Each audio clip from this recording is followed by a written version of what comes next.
नमस्कार बच्चों। आज की क्लास में हम क्रिएटिविटी यानी कि सृजनात्मकता को समझेंगे।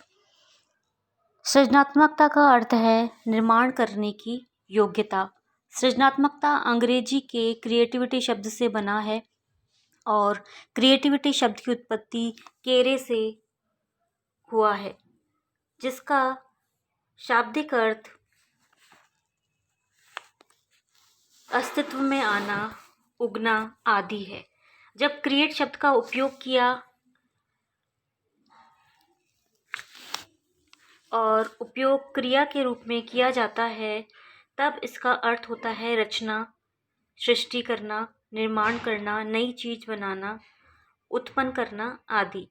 परंतु जब इसका उपयोग विशेषण की तरह किया जाता है, तब इसका अर्थ योग्यता, कल्पना, उत्पत्ति, मानसिक सृष्टि, अनोखा मानसिक क्रिया, मानव कल्पना, एक उत्पाद से लिया जाता है।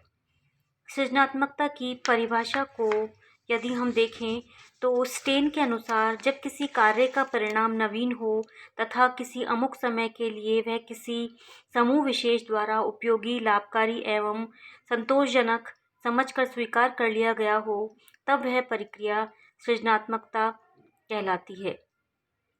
अर्थात सृजनात्मकता की स्थिति में व्यक्ति किसी नवीन एवं मौलिक चीज़ों का उत्पादन करता है, मगर यह भी जरूरी नहीं है कि सृजनात्मकता में सदैव ही नवीन चीज़ों का उत्पादन ही होता है। जैसे बालक युवा स्वप्न देखता है, वह अपनी कल्पना में प्रकृति के विभिन्न दृश्यों को देखता है, वह स्वयं के बारे में भी कल्पना में सोचता है और अपना भविष्य निर्माण करता है इत्यादि। इसी प्रकार आइजेनिक के अनुसार सृजनात्मकता वह योग्यता है जिसके द्वारा नवीन संबंधों का ज्ञान होता है। इसकी उत्पत्ति में चिंतन के परंपरागत प्रतिमानों से हटकर असाधारण विचार उत्पन्न होते हैं। सीवी गुड ने सृजनात्मकता के बारे में लिखा है कि सृजनात्मकता चिंतन का वह गुण है जो जनसंख्या के सभी सदस्यों में विस्तृत निरंतरता का निर्माण करता है, भले ही उनकी डिग्री में थोड़ा बहुत अंतर हो। सीवी गुड ने सृजनात्मकता के निम्न कारक बताए हैं: सहचार्य, आदर्शात्मक क्षमता, मौलिकता, अनुकूलता, लोच की निरंतरता, तार्किक मूल्यांकन करने की योग्यता इत्यादि। अब है सृजनात्मकता की विशेषताएं। जैसा कि स्क्रीन पर आपको दिखाई दे रहा है, जो सृजनात्मकता की मुख्य विशेषताओं को हम बताएंगे, जैसे लक्ष्य निर्देशित होना, लोचशीलता, मौलिकता, नवीन चीज़ों का निर्माण, जिज्ञासा, केंद्र विमुख चिंतन, चिंतन का तरीका, नियंत्रित कल्पना, सामाजिक स्वीकृति, मानसिक खेल का एक प्रकार। सृजनात्मकता के परिणाम सदैव प्रशंसनीय होते हैं। यह एक मापनीय व्यवहार है, साहसी होना इत्यादि। ये सभी सृजनात्मकता की विशेषताएं हैं। इसी तरह से यदि हम सृजनात्मकता के विकास की तरफ ध्यान दें तो डेनिस और लेहमैन ने अपने अध्ययनों में देखा कि सृजनात्मकता लगभग 30 से 40 वर्ष की अवस्था में चरम सीमा पर पहुंचती है। इसके बाद या तो वे स्थिर हो जाती है अथवा धीरे धीरे कम होती जाती है। इसी तरह से लेहमैन ने यह भी मानना है कि यदि व्यक्ति को उपयुक्त वातावरण समय पर उपलब्ध कराई जाए तो सृजनात्मकता 30 वर्ष से पूर्व भी हो सकती है, क्योंकि इसके विकास में कई कारक जिम्मेदार होते हैं।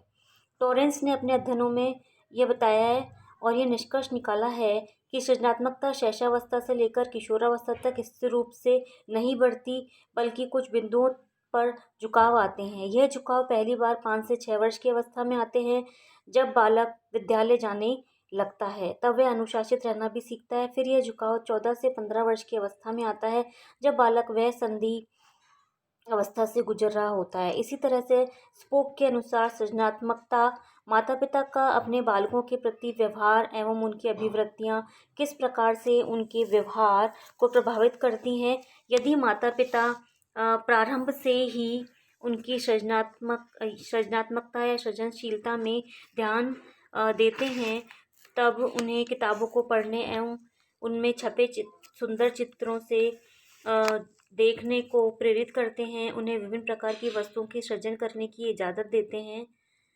जैसे टीन को पलटकर डंडे से पीट कर सुरीली आवाज़ निकालने में सहायक होते हैं, मिट्टी से खेलने की स्वीकृति देते हैं, तो निश्चित ही बालक में सृजनात्मकता का सुंदर ढंग से विकास होता है। परंतु यदि माता पिता भी अभिवृत्तियाँ नकारात्मक होती हैं, वे उन्हें बात बात पर टोकते रहते हैं, खेलने कूदने से मना करते हैं, स्वतंत्रता पूर्वक काम करने की इजाज़त नहीं देते, तो बालक में सृजनात्मकता का विकास उस सीमा तक नहीं हो पाता है जितना कि होना चाहिए।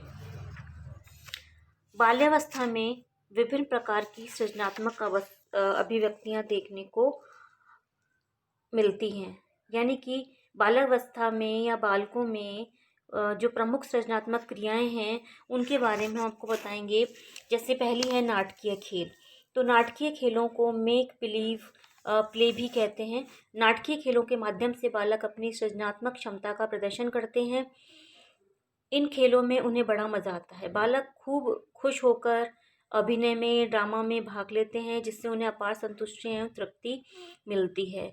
कई बार बालक बालिकाएं जैसे चोर सिपाही, राजा रानी, डॉक्टर मरीज, ट्रेन टीचर टीचर के खेल खेलते हैं तथा उनकी भूमिकाओं को प्रदर्शित भी करते हैं। बालक जिस शिक्षक को कक्षा में बहुत अधिक पसंद करते हैं, उनकी भूमिकाओं को भी आकर्षक ढंग से प्रस्तुत करते हैं। उनका बोलने का ढंग हुआ या शैली हुई या टोन जिसे हम कहते हैं या लहजा जो होता है, चेहरे के हाव भाव भी उन्हीं की तरह होते हैं, उन्हीं की तरह वे एक्शन करते हैं। तो इस तरह से बच्चे जो अपने जिन्हें वे एडमायर करते हैं या जिनको वो बार बार देखते हैं, हर रोज़ देखते हैं, तो उनको कॉपी करने की कोशिश भी करते हैं। बालक बालिकाओं के जो खेल हैं उनमें थोड़ा बहुत डिफरेंस भी पाया जाता है। जैसे बालिकाएं गुड्डे गुड़ियाओं की शादी रचाती हैं, उसमें अपनी महत्वपूर्ण भूमिका निभाती हैं। गुड़ियाओं को वस्त्र पहनाना, उन्हें सजाना संवारना इत्यादि खेल वे खेलते हैं। वे बालक जो कुशाग्र बुद्धि के होते हैं, वे प्रभुत्वशाली एवं कठिन भूमिकाओं को निभाते हैं तथा दूसरे बालक छोटी एवं सरल भूमिकाओं को निभाते हैं। नर्सरी कक्षा के जो बालक हैं नाटकीय खेलों को अधिक खेलते हैं, परंतु जैसे जैसे उनकी उम्र बढ़ने लगती है वह इन खेलों में कम भाग लेते हैं। रचनात्मक खेल। सृजनात्मकता में रचनात्मक खेलों की महत्वपूर्ण योगदान है। जब बालक 5 से 6 वर्ष के हो जाते हैं तो उनकी रुचि नाटकीय खेलों के प्रति कम और रचनात्मक खेलों के प्रति बढ़ने लगती है। अर्थात जब बालकों में नाटकीय खेलों की समाप्ति होती है तब उनमें रचनात्मक खेलों का विकास होता है। रचनात्मक खेलों के लिए यह आवश्यक नहीं है कि उनके खेल के साथी हों। जब बालक अकेले होते हैं रचनात्मक खेलों को खेला करते हैं। जैसे चित्रांकन अथवा पेंटिंग करने के लिए बालकों किसी दूसरे बालक की आवश्यकता ज़रूरत नहीं होती है। वे अकेले ही पेपर, पेंसिल, कलर, ब्रश आदि से चित्रांकन करने का कार्य करते हैं और उसमें उनको आनंद भी मिलता है। चित्रांकन करना या ड्राइंग करना भी एक प्रकार का रचनात्मक खेल ही है। जब बालक के हाथ में पेपर, पेंसिल, रबर, क्रेयॉन आदि दे दिए जाते हैं तो वो पेपर पर टेढ़ी मेढ़ी आड़ी तिरछी रेखाएं खींचते हैं और उनमें मनपसंद रंग भी भरते हैं। प्रारंभ में बालक जिन चीज़ों को बनाते हैं वे अक्सर किताबों में छपे चित्रों की नकल होती है, क्योंकि जब बालक का मानसिक और बौद्धिक विकास इतना नहीं होता है कि वे उन्हें बिना देखे अपने मन से बना सके। परंतु जैसे जैसे उम्र बढ़ती है, उनके हाथों की पेशियों में परिपक्वता आती है, मानसिक विकास होता है, तो उनके चित्रों में मौलिकता आने लगती है। वे अपने उन चित्रों को कल्पना से बनाने लगते हैं। जैसे भारत का तिरंगा, जहाज, नाव, फलों से भरी टोकरी, आदमी, सूरज, फूल, पत्तियां, पशु पक्षी के चित्र इत्यादि। इसी तरह से काल्पनिक साथी भी एक सृजनात्मकता की अभिवृत्ति या सृजनात्मक क्रियाओं के अंतर्गत ही आते हैं। जब बालक अपनी कल्पना में किसी व्यक्ति, वस्तु या जानवर को अपना साथी चुनता है तो उससे अपने मन की हर एक बात को बताता है, तो वह उसका काल्पनिक साथी कहलाता है। काल्पनिक साथी उसके सच्चे दोस्त की तरह होता है, जिसे वह अपनी सभी गुप्त बातें, सीक्रेट मैटर्स तथा समस्याएं बताता है। इससे उसे असीम आनंद एवं अपार हर्ष की प्राप्ति होती है। इसी तरह से दिवा स्वप्न, न केवल बालक बल्कि किशोर भी दिवा स्वप्न में अपने आप को संलग्न पाते हैं। जब बाल्यावस्था की अति महत्वपूर्ण सृजनात्मक क्रियाएं हैं तो दिवा स्वप्न से बालकों को अपार सुख, आनंद और संतुष्टि मिलती है। थोड़ी ही समय के लिए सही, मगर वे तनाव मुक्त हो जाते हैं। उनकी बोरियत दूर होती है। वे यथार्थ से हटकर कल्पना लोक में विचरण करते हैं और जैसा चाहें वैसा कल्पना करके आनंद की प्राप्ति करते हैं। दिवा स्वप्न के जो प्रकार हैं, जैसे जीत के नायक वाला दिवा स्वप्न, सहनशील पीड़ित नायक वाला दिवा स्वप्न, काल्पनिक अवास्तविक दिवा स्वप्न इत्यादि। इसी तरह से हास्य भाव उत्पन्न करना भी एक सृजनात्मक अभिव्यक्ति या क्रिया है। इसके दो पहलू हैं। पहला, हास्य भाव वाले व्यक्ति में हास्य भाव का प्रत्यक्षीकरण करने की योग्यता होती है। दूसरा, वह हास्य को एक बार सुनने के बाद उसी भाव के साथ दोहरा देता है। दोनों ही हास्य भाव बालकों के सामाजिक समायोजन में मददगार सिद्ध होते हैं।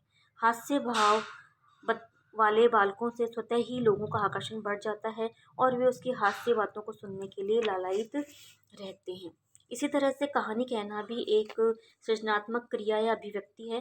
कई बालक दूसरे बालकों के समक्ष कहानी कहकर अथवा कविता सुनाकर अपनी सृजनात्मक शक्ति का प्रदर्शन करते हैं। इसी तरह से उपलब्धि के लिए जो आकांक्षाएं हैं वह भी सृजनात्मक क्रियाओं के अंतर्गत ही आती हैं। प्रत्येक बालक के मन में कुछ बनने की, कुछ कर दिखाने की प्रबल इच्छा होती है। इसे ही आकांक्षाएं या एस्पिरेशन कहते हैं। जब बालक बड़े होकर स्कूल जाने लगते हैं तो शिक्षक एवं माता पिता उनसे ये प्रश्न पूछते हैं कि आप बड़े होकर क्या बनोगे।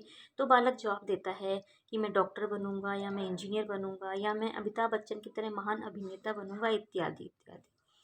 बालक की यही आंतरिक इच्छा उसे कार्य करने के लिए प्रेरित करती है, नई दिशा देती है, एक नया मार्ग प्रशस्त करती है, जिस पर चलकर बालक अपनी हार्दिक इच्छाओं की, आकांक्षाओं की पूर्ति करता है।